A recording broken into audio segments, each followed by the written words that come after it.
할렐루야. 목요일에도 새벽에 만난 하나님 오신 여러분들 잘 오셨습니다. 환영하고 축복합니다. 기도하겠습니다.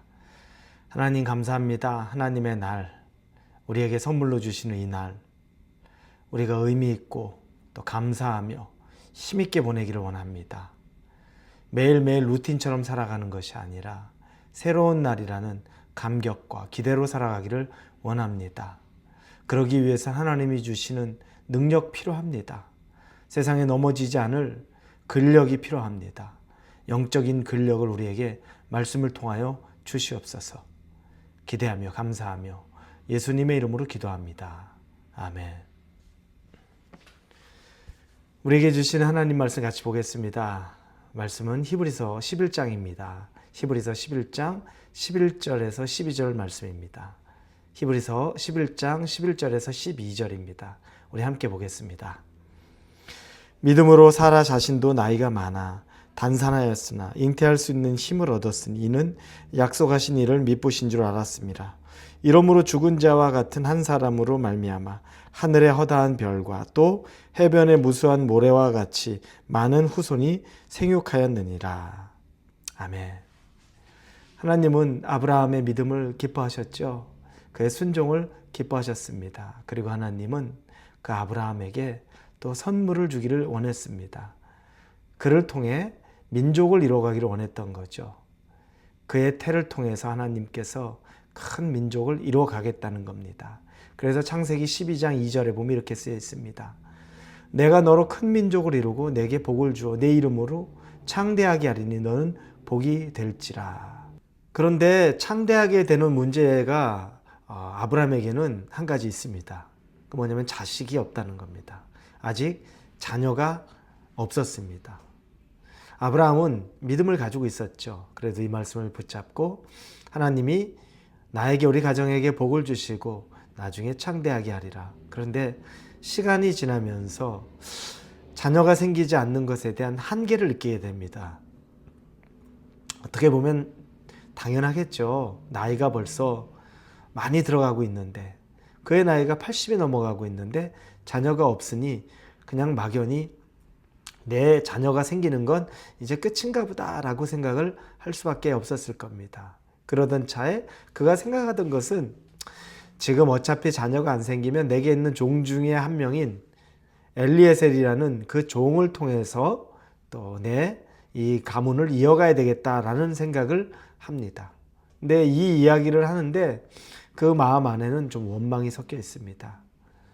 하나님과의 대화하는 장면에서 창세기 15장 2절 3절에 보면 아브라함이 이르되 주 여호와여 무엇을 내게 주시려 하나이까 나는 자식이 없사오니 나의 상속자는 이 다메섹 사람 엘리에셀이니이다. 아브라함이 또 이르되 주께서 내게 씨를 주지 아니하셨으니 내 집에서 길린 자가 내 상속자가 될 것이니라. 하나님이 나한테 씨를 주지 않았지 않습니까? 자녀를 안 줬으니까 내 집에 있었던 그 종 중에 하나가 내 자녀가 될 것입니다. 라고 하는 마음의 원망이 좀 있습니다. 그런데 하나님은 그렇지 않다.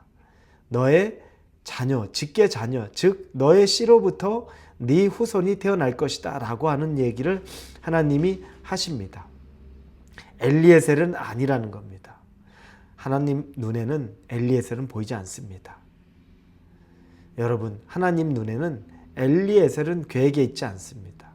하나님의 계획과 하나님의 눈에는 아브라함의 씨로 이삭을 통해 일어나는 그 후손들, 자녀들이 있는 거지 엘리에셀은 하나님의 계획 안에 들어가 있지 않습니다.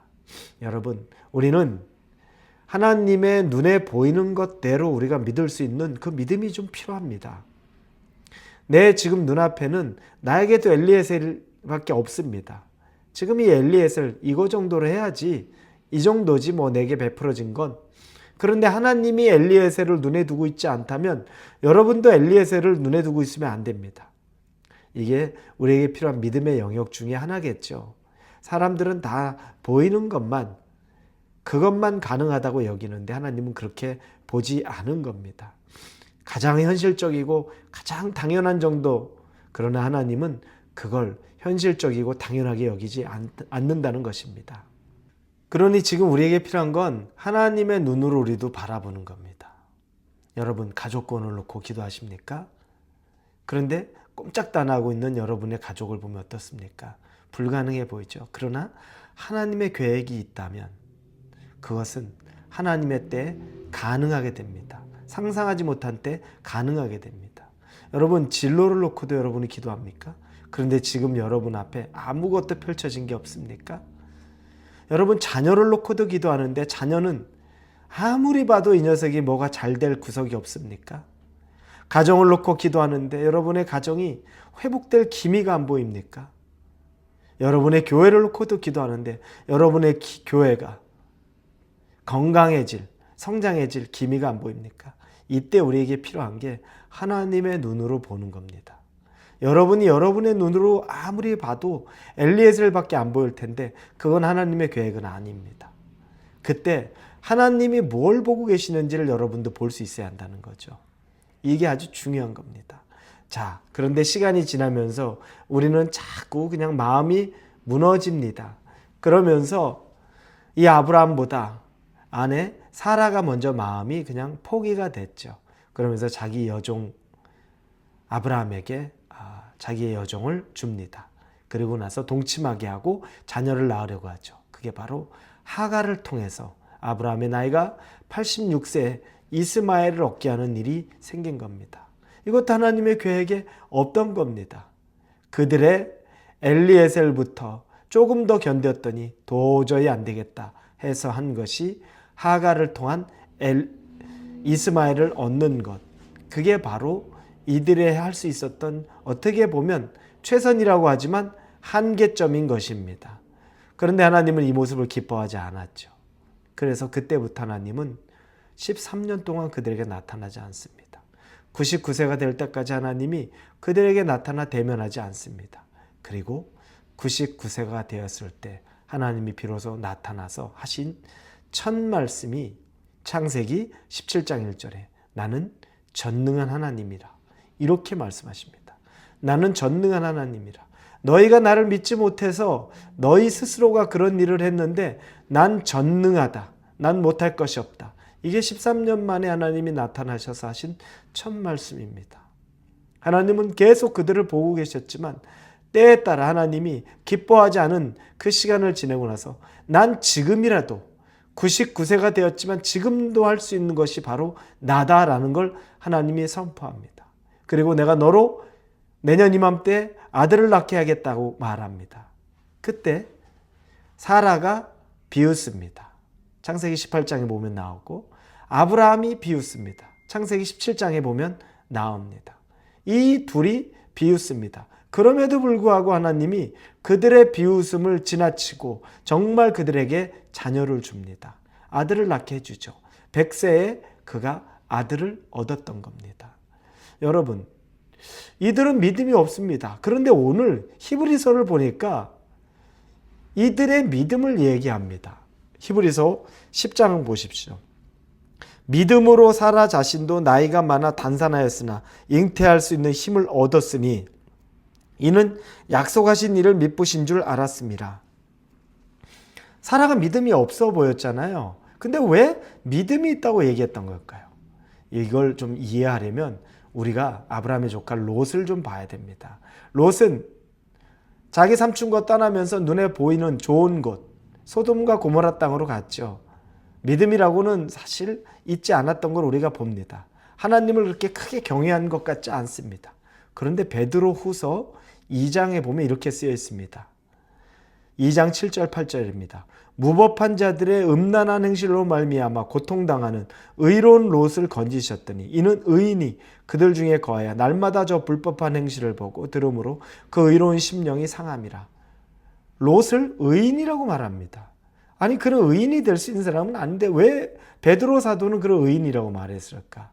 롯은요 실수로 아직 성령이 충만한 상태, 믿음이 없는 상태에서 눈에 보이는 것을 선택한 그 실수를 범하긴 했지만 막상 소돔 땅에 들어갔었을 때, 그곳에 있었을 때 자기가 한 선택을 후회한 거죠. 그리고 그곳에서 하나님을 그리워하며 사는 모습입니다.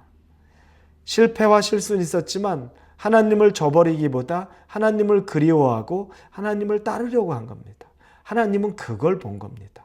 그리고 그를 의롭다 한 겁니다. 그 결과는 그 가정을 지키기 위해서, 그리고 그 손님으로 온 천사를 지키기 위해서 했던 일들이 한 증거가 됩니다. 하나님은 그걸 기억해 준 겁니다. 실패했던 롯, 너 실패했잖아. 너 과거에 그렇게 했잖아. 네 잘못이니까 네가 책임져. 라고 하는 거 거기에 머물러 있는 게 아니라 롯이 후회하고 회개하고 그래도 하나님 편에 붙어 있으려고 하는 그걸 하나님이 붙잡은 거라는 거죠. 이렇게 보면 사라와 아브라함에게 있어서 또 사라에게도 그가 비웃었던 것 이후에 그러나 하나님이 임신을 하고 아이를 갖고 낳게 하는데 그 사이에 그의 마음에 하나님을 향한 마음을 그걸 기억하셨다라는 겁니다. 사랑하는 우리 홀로웨이브 성도 여러분, 여러분 앞에 엘리에셀이 보입니까? 그리고 여러분 앞에 지금 이스마엘을 낳으려고 하는 그런 욕심이 있습니까? 조금 더 믿음으로 견뎌 보십시오. 참아 보십시오. 그리고 여러분이 하나님이 주시는 이삭을 기다려 보십시오. 하나님은 여러분에게 반드시 하나님의 선물을 주실 것입니다. 거기에는 믿음이 필요합니다. 하나님의 눈으로 바라보는, 하나님의 마음으로 바라보는 그 믿음이 여러분의 있기를 예수님 이름으로 축원합니다. 기도합니다. 하나님, 믿음이 필요합니다. 우리에게 믿음을 주시옵소서. 예수님 이름으로 기도합니다. 아멘.